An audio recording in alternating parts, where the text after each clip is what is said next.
두 번째 고백을 다루면서 오늘 사도신경을 마무리하는 시간입니다. 죽음을 넘어 영생으로라는 제목으로 나눌 건데요. 우리 본문은 사도신경 전체에서 11번째, 12번째 항목이지만 함께 전체를 고백하며 같이 나아가도록 하겠습니다. 우리 함께 사도신경 전문을 고백하도록 하겠습니다. 전능하사 천지를 만드신 하나님 아버지를 내가 믿사오며 그 외아들 우리 주 예수 그리스도를 믿사오니 이는 성령으로 잉태하사 동정녀 마리아에게 나시고 본디오 빌라도에게 고난을 받으사 십자가에 못 박혀 죽으시고 장사한 지 4일 만에 죽은 자 가운데서 다시 살아나시며 하늘에 오르사 전능하신 하나님 우편에 앉아 계시다가 저리로서 산자와 죽은 자를 심판하러 오시리라. 성령을 믿사오며 거룩한 교회와 성도가 서로 교통하는 것과 죄를 사하여 주시는 것과 어미를 사는 것과 영원히 사는 것을 믿사옵나이다. 아멘. 여러분, 이제 사도신경 할 때마다 전체는 아니더라도 하나하나 읽을 때마다 우리가 함께 배웠던 그것이 연결되어서 이것이 이런 고백이구나 될 수 있으면 이것이 여러분 가운데 정말 풍성한 고백을 하나님께 올려드려질 것 같습니다. 저희도 이제 다음 주부터는 사도신경 순서를 예배 순서로 넣어서 함께 예배 시간마다 고백하려고 합니다. 혹시 우리 아동부에 사도신경 고백이 있나요? 네. 아동부도 한번 시작해보면 좋지 않을까 생각해봅니다. 네, 오늘 마지막 죽음에 대해서 한번 같이 죽음을 넘어 영생으로 다루도록 하겠습니다. 죽음의 특징, 우리 백금산 목사님이 쓴 책에 죽음의 특징 10가지가 나와 있습니다. 제가 한번 이렇게 몇 가지인데 읽어보도록 하겠습니다. 죽음은 보편적이다. 보편적이라는 것은 누구나 죽는다라는 겁니다. 두 번째, 죽음은 필연적이다. 필연적이라는 것은 반드시 나에게 그것이 오게 되어 있다는 거죠. 세 번째, 죽음은 언제나 찾아올 수 있다. 언제나 찾아올 수 있다. 네 번째, 죽음은 예측이 불가능하다.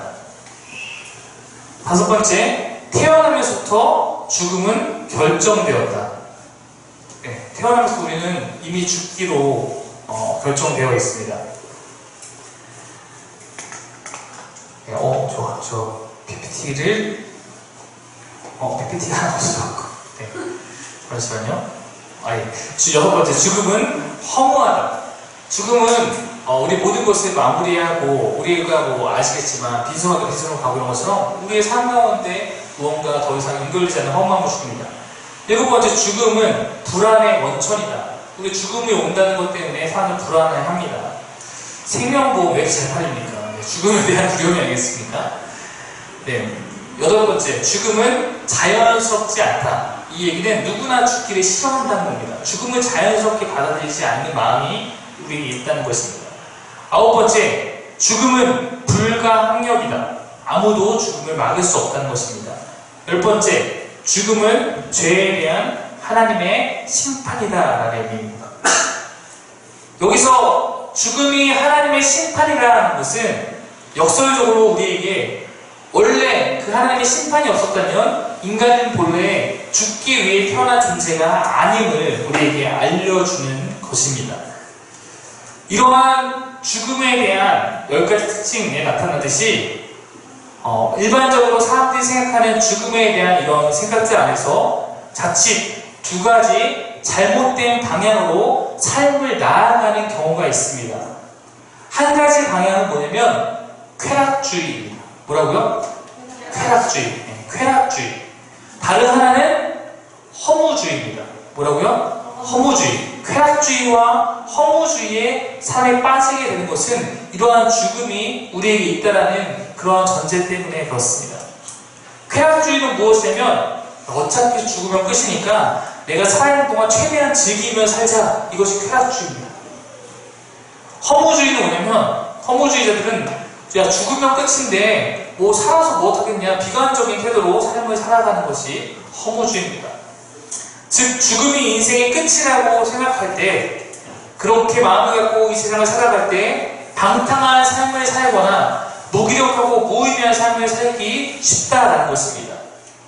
제가 오늘 설교를 죽음에 대한 이야기로 시작하는 것은 여러분이 알다시피 우리 사도신경의 마지막 고백이 이러한 죽음과 관련이 있기 때문입니다. 우리 11번째, 12번째 고백만 다시 한번 읽어보겠습니다. 시작.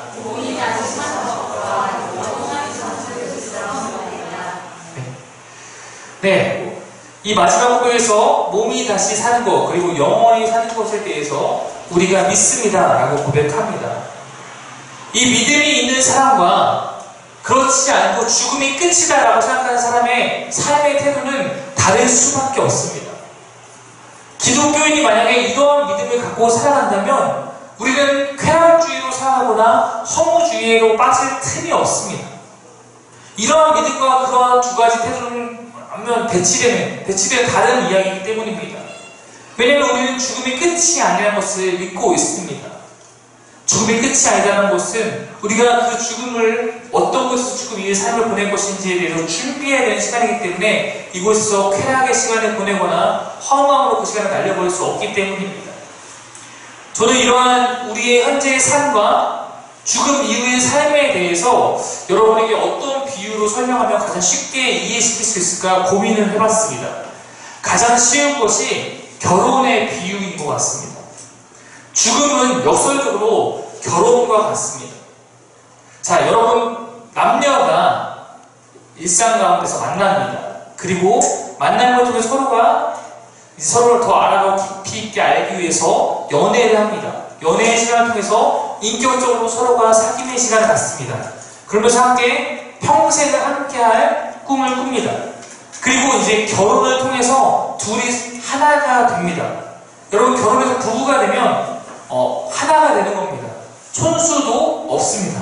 네, 둘이 하나가 되는 겁니다. 우리가 삶 가운데 예수님을 만납니다.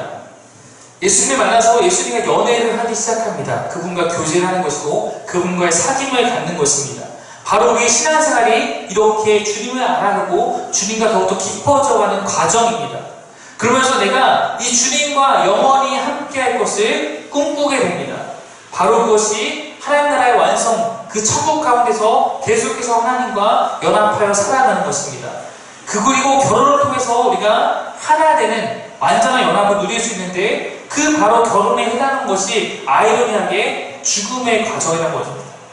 사람은 죽음을 통해서 하나님과 완전한 연합을 하기 위해서 나아가는 그런 과정을 겪게 된다는 것입니다. 그것을 위해서 우리는 죽음을 통과해서 부활을 경험하고 하나님 나라의 백성이 되어 하나님과 영원히 함께 하게 됩니다. 이 모든 과정이 마치 결혼식을 통해서 부부가 되는 그 과정과 비유할 수 있습니다. 우리가 새하늘과 새 땅, 하나님의 그런 우리에게 약속하신 주님이 재림하신 이후에 우리가 맞이하게 될 그곳에서 우리가 하나님과 하나가 되어서 살아가게 되는 것입니다.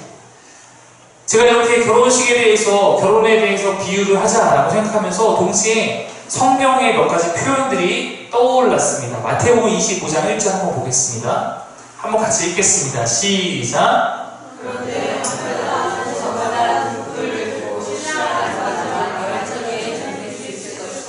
네, 성경도 이러한 하나님 나라에 대해서 이것이 마치 남녀가 신랑과 신부가 결혼하는 그것에 대해서 비유하기도 합니다. 예수님이 신랑이고 어떻게 보면 우리의 그 마지막 때에 주님께서 우리를 맞이하러 오시고 우리가 신부된 모습으로 주님 맞이하는 이것으로 우리의 모습을 그려내고 있습니다. 성경에서 예수님은 자신을 신랑으로 그리고 우리를 신부로 비유하시는 부분이 굉장히 많습니다. 계시록 21장 2절 말씀 한번 같이 읽어보겠습니다.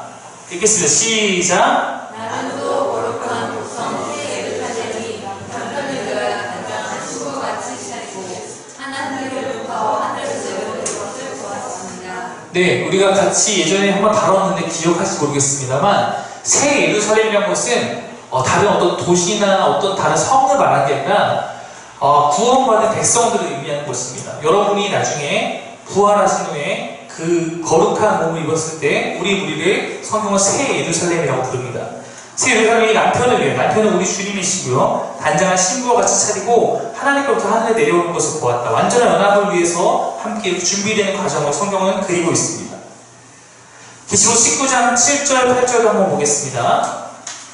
한번 같이 읽겠습니다. 시작. 기뻐하고 즐거워하며 하나님께 영광을 돌리자. 어린 양의 혼인날이 이르렀다. 그의 신부는 단장을 끝냈다. 신부에게 빛나고 깨끗한 모시 옷을 입게 하셨다. 이 모시 옷은 성도들의 의로운 행위다. 제가 세 번역 성경인데 모시 옷을 옛날 성경에서 세마포라고 했던 부분을 번역한 것입니다. 어린 양의 혼인, 어린 양이 우리의 죄를 구원한 예수님을 의미합니다. 이제 예수님의 혼인잔치가 우리가 천국에서 주님과 만나는 것을 혼인잔치에 비유하고 있는 것입니다. 우리가 신부죠. 신부에게 빛나고 깨끗한 모시옷을 입게 하셨는데 우리가 입을 그 모시옷 세마포는 바로 우리의 의로운 행위다. 즉 이건 무슨 얘기냐면 구원받은 자의 온 그 몸은 우리의 의로운 행위로 가득하였기 때문에 그러한 모습을 갖고 우리가 하나님께 나아갈 수 있다는 것을 의미하는 것입니다. 우리에게 다가올 죽음 이후의 천국은 어린 양이신 예수님과 우리가 의로운 행위로 옷 입은 성도가 되어서 혼인잔치를 하는 것입니다. 이것을 앞두고 이날을 소망하고 살아가는 우리에게 여러분 연애하면서 결혼을 꿈꾸는 사람들이 어떻게 허무하고 쾌락 가운데 살아가겠습니까? 그것을 위해서 함께 준비하며 함께 마음을 모으며 그렇게 살아가지 않겠습니까? 마찬가지로 우리가 이 땅에서 살아가는 우리가 주님을 알게 된 이후에 우리의 삶은 결코 쾌락주의나 허무주의와는 어울리지 않는 삶이라는 것입니다. 쾌락주의로 살아가는 우리는 이런 거룩한 신부의 옷을 입지 못하게 될 것이고 허무주의 가운데 무기력하게 살아가는 마치 열처녀의 등불 비유처럼 미련한 다섯처녀와 같이 신랑을 맞이할 준비를 하지 못하여 버림받는 결과를 맞이하게 될 것입니다. 냉정하게 말하면 여러분 죽음이 끝이다 라고 생각하는 사람과 죽음이 끝이 아니다 라고 생각하는 사람 가운데 철저하게 다른 삶을 살 수밖에 없다라는 것입니다. 만약 내 삶이 쾌락주의와 허무주의의 잘못된 가치관들에 물들어서 그렇게 살아가고 있다면 어쩌면 그것은 냉정하게 말해서 나는 천국을 믿지 않거나 죽음 이후의 부활을 믿지 않는 것입니다. 만약에 이곳에 여러분이 쾌락주의와 허무주의가 살고 있다면 한번 본인이 스스로 지불해 오십시오. 나는 과연 이 죽음이 끝이라고 생각하는가? 죽음 이후에 하나님과 함께 것을 꿈꾸고 있는가? 꿈꾸고 있는데 내 삶이 그렇게 빠져들고 있다면 내 삶의 믿음을 점검해 볼 필요가 있다는 것입니다. 욜로라고 하죠. YOLO. You only live once. 무슨 뜻입니까? 한 번뿐인 세상. 무엇을 추구하죠? 한 번뿐인 세상 즐기며 살자라는 메시지입니다. 이것이 성경적이지 않은 이유가 여기에 있습니다. 한 번뿐인 인생이라고 마음대로 즐기면 반드시 그에 대한 결과를 맛보게 된다라고 성경은 우리에게 경고하고 있기 때문입니다. 만약 욜로를 외치며 삶을 살아가는 사람이 있다면 그 사람은 어쩌면 죽음 이후의 세계에 대해서는 관심이 없을 것입니다. 성경에서 욜로를 외치고 살았던 인물이 있습니다. 제가 누구를 말하려고 할까요?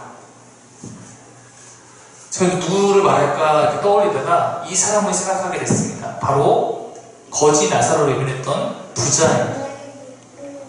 부자가 욜로의 삶을 살았습니다. 누가복음 16장 23절 24절을 한번 보면 욜로 부자를 만나게 됩니다. 23절 한번 제가 읽어드리겠습니다. 부자가 욜로 인생을 살다가 지옥 갔습니다. 부자가 지옥에서 고통을 당하다가 눈을 들어서 보니 저기 멀리 아브라함이 보이고 그의 품에 나사로가 있었다. 그래서 그가 소리 질러 말하되 아브라함 조상님 나를 불쌍히 여겨주십시오. 나사로를 보내서 그 손가락 끝에 물을 찍어서 내 혀를 시원하게 하도록 하여주십시오. 나는 이 불 속에서 몹시 고통을 당하고 있습니다. 하였다. 지옥이 어떠한 모습일지 잘 알 수 없습니다. 이거는 하나의 비유이기 때문에 그만큼 고통스러움을 말하는 것이고 고통스러운 가운데 도와달라고 나사로에게 도움을 청한 것입니다. 아시겠지만 여러분 세상 가운데 둘의 처지는 반대였습니다. 부자가 거지 나사로가 맨날 부자의 문 앞에서 부자의 도움을 청했지만 부자는 외면했습니다. 그래서 개들이 와서 나사로 핥아주고 이랬다가 죽었습니다. 둘의 지금 처지가 바뀌어 있어요. 전제는 나사로가 그런 삶 가운데 하나님을 의지했겠죠. 단순히 거지라는 이유만으로 하나님과 함께 할 수 있는 건 아닐 것이기 때문입니다. 그런 전제가 이 비유에 스며들어 있습니다. 결론은 둘의 처지가 바뀌었습니다.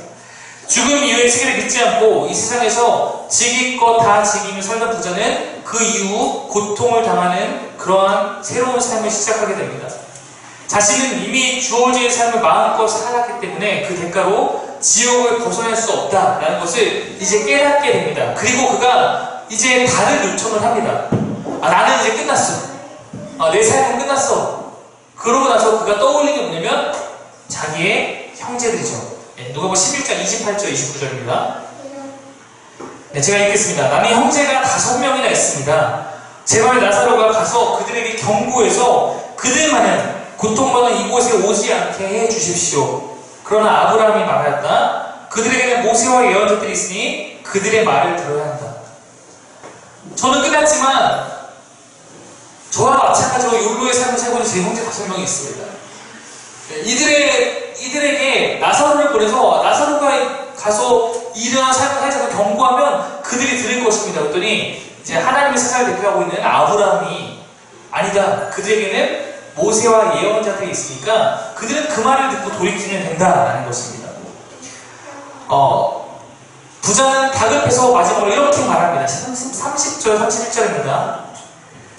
아닙니다. 아브라함 조상님. 죽은 사람들 가운데서 누가 살아나서 그들에게로 가야만 그들이 회개할 것입니다. 즉 죽은 자가 살아 돌아와서 얘기해야만 그들이 놀라서 내가 이거 살면 안 되겠구나 깨달을 것입니다. 부자가 이야기하는 것입니다. 아브라함이 그에게 다시 한번 대답합니다. 그들이 모세와 예언자들의 말을 듣지 않는다면 죽은 사람들 가운데서 누가 살아난다고 해도 그들은 믿지 않을 것이다. 죽었던 사람이 다시 돌아올 정도로 충격적인 일이 있어야만 자신의 형제들이 회개할 것이라고 부자는 이야기하지만 모세와 예언자의 말을 듣지 않는다면 그거 듣고 깨닫고 돌이키지 않는다면 다른 무엇도 할 수 없다라고 말을 한 것입니다.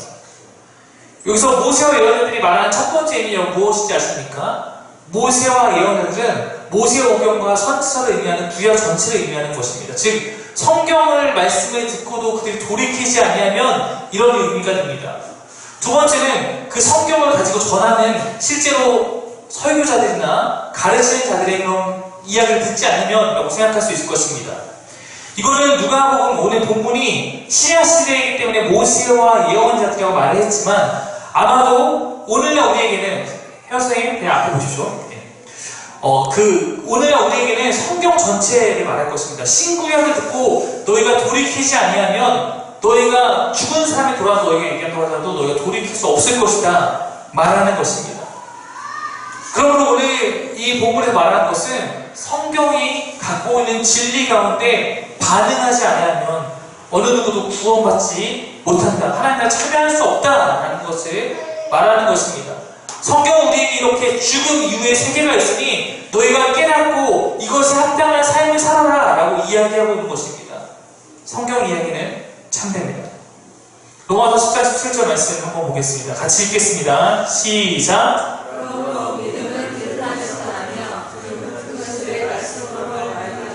네, 들판에서 나지 않습니다. 믿음은 들음에서 납니다. 네. 무슨 얘기냐면 여러분 믿음이란 것은 그냥 생기는 것이 아닙니다. 믿음은 어디서 납니까? 듣는 것에서 납니다. 듣는 것. 무엇을 듣는 것에 납니까? 그리스도의 말씀을 듣는 것에 난다는 거예요. 여러분 나 왜 이렇게 믿음이 없지? 나 왜 이렇게 믿음이 연약할까? 왜 그렇습니까? 내 귀가 하나님의 말씀을 듣지 않기 때문에 말씀을 읽고 말씀을 통해서 내가 듣는 것을 통해서 내 안에 믿음이 자라나는 것입니다. 오늘 성경의 진리 가운데 이 진리를 들어야지 여러분 믿음으로 살 수 있습니다. 우리에게 죽음이 끝이 아닙니다. 말씀을 통해 여러분 이것을 깨달으셔야 합니다. 귀를 열어서 새겨 들으셔야 합니다. 성경 가치가 우리에게 이것을 강력하게 전하고 있습니다. 요한복음 28장 29절, 요한복음 5장 28절과 29절 함께 읽겠습니다. 시작.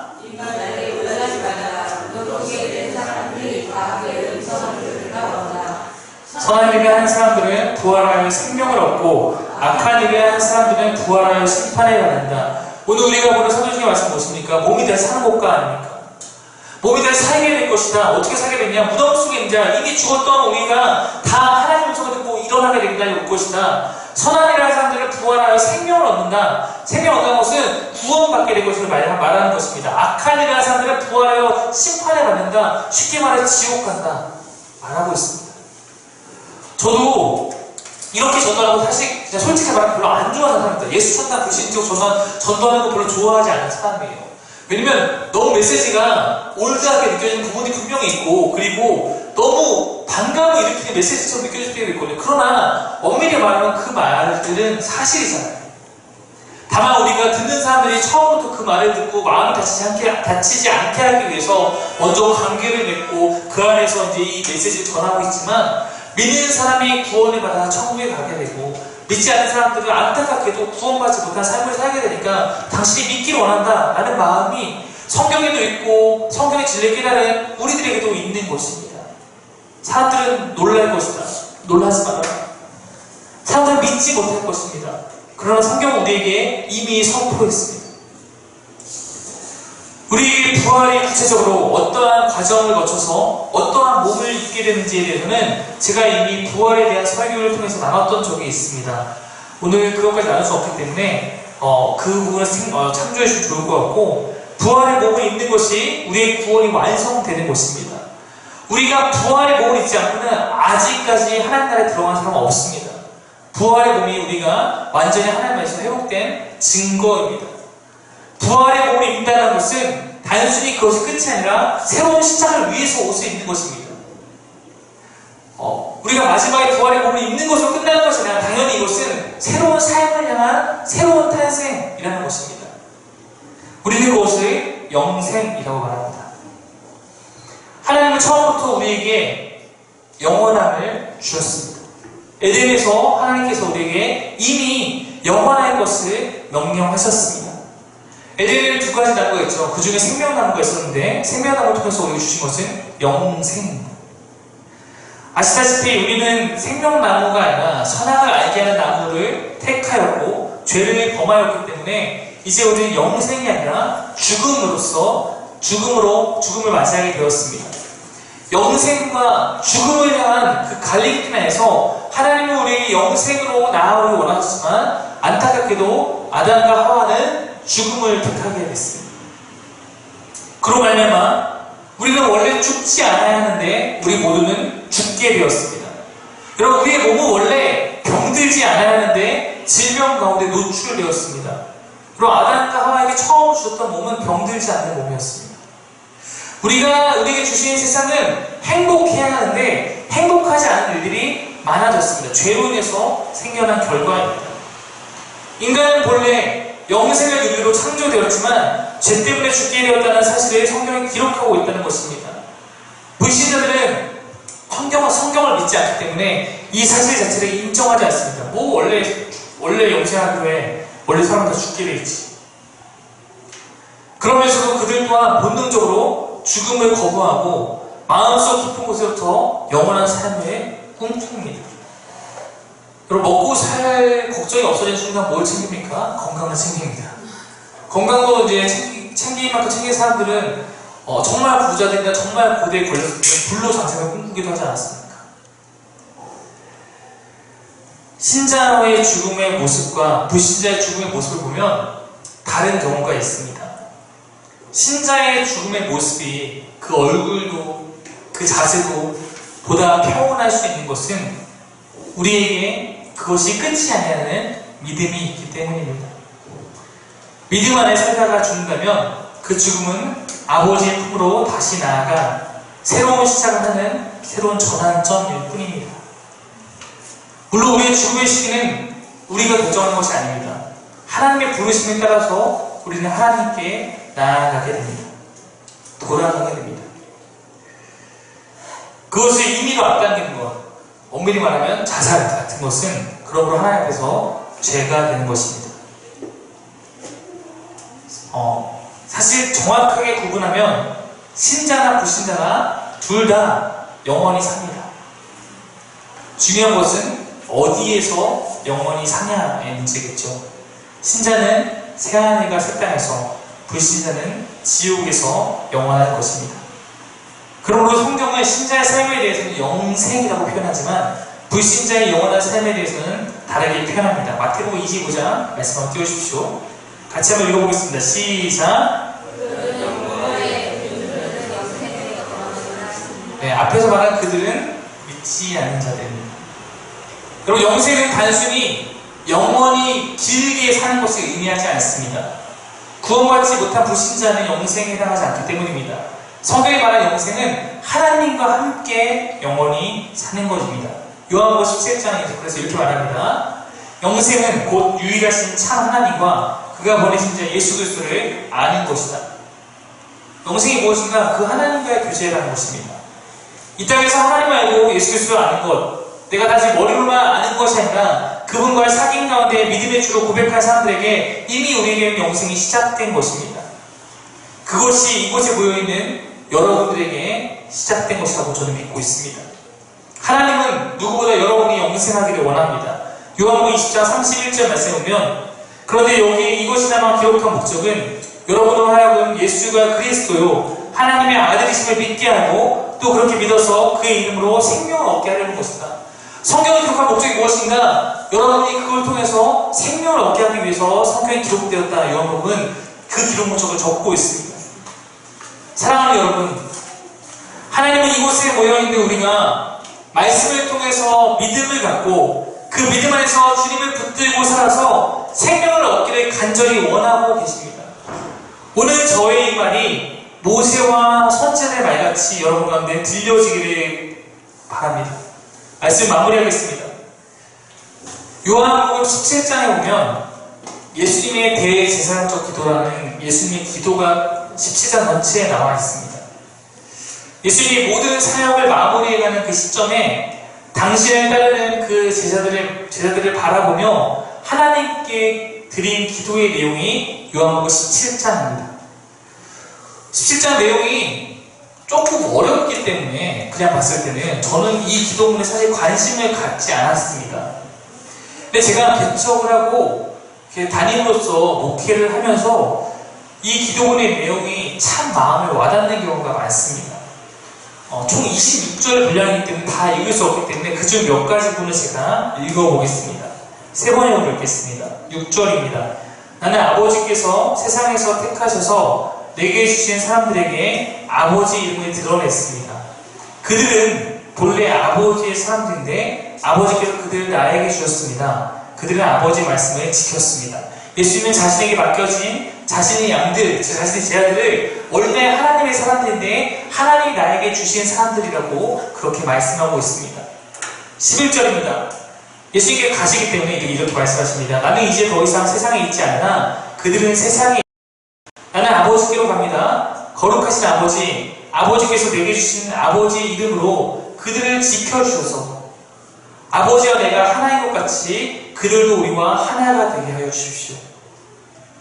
15절입니다. 내가 아버지께 비는 것은 그들을 세상에서 데려가시는 것이 아니라 악한 자에게서 그들을 지켜주시는 것입니다. 24절 아버지께서 내게 주신 사람들도 내가 있는 곳에 나와 함께 있게 하여 주시고 창세 전부터 아버지께서 나를 사랑하셔서 내게 주셨던 그 영광을 그들도 보게 하여 주시기를 바랍니다. 여러분, 이 기도의 내용이 어떤 것인지 아시겠습니까? 예수님께서 제자들을 이 땅 가운데 3년 동안 함께했던 제자들을 두고 떠나시면서 그들을 사랑하는 마음에 하나님께 구하는 기도예요. 하나님, 이들을 잃지 않기 원합니다. 하나님, 이들도 나와 함께 하기를 원합니다. 이들이 하나님이 날 사랑하셨던 그 하나님의 영광을 이들도 함께 경험하기를 원합니다. 라고 예수님께서 이 땅에 계시는 그 마지막 시간에 하나님께 기도하고 있는 기도의 내용입니다. 모든 것을 아시는 예수님, 태초부터 계셨고 종말을 바라보시는 그 예수님께서 우리를 위해서 중보 기도하고 계신 것입니다. 세상에서 택하셔서 내게 주셨던 사람들, 그들과 함께 계셨다가 이제 예수님은 떠나야 합니다. 이제 남겨진 그들을 향해서 세상은 공격할 것입니다. 그 악한 공격에서 그들을 지켜주시기를 간구하고 있습니다. 그리고 그 사람들이 주님이 있는 곳에 함께 할 수 있기를, 창세부터 하나님과 함께 누렸던 그 영광에 참여할 수 있기를 기도하고 있습니다. 여러분, 목사로서 제가 바라는 것이 있다면 무엇이겠습니까? 사귐의 교회 안에서 함께 하나님을 배운 우리 사랑하는 성도들이 한 명도 낙오되지 않고 함께 하나님의 영광에 참여하는 것, 그것이 아니겠습니까? 아버지께서 나에게 맡기신 그 양들이 하나님 앞에 서는 것이 저의 소망이지 않겠습니까? 예수님의 그런 마음이 오늘 이 시간 여러분을 바라보며 저에게 있습니다. 우리가 잘 아는 진리를 담은 한 구절의 말씀처럼 하나님이 세상을 이처럼 사랑하사 독생자를 주셨으니 이는 그를 믿는 자마다 멸망하지 않고 영생을 얻게 하려 하심이라.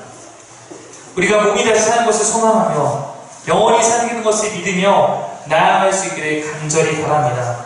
그 믿음을 갖고 현혹되지 말고 세상과 흔들리지 말고 우리에게 주어진 이 삶을 아름답게 써내려갈 수 있는 저와 여러분 되기를 간절히 바랍니다. 우리 마지막 페이지 한번 띄워주시겠습니까? 네. 그럼 우리가 여러분 함께 나누고 싶은 기도는 이것입니다.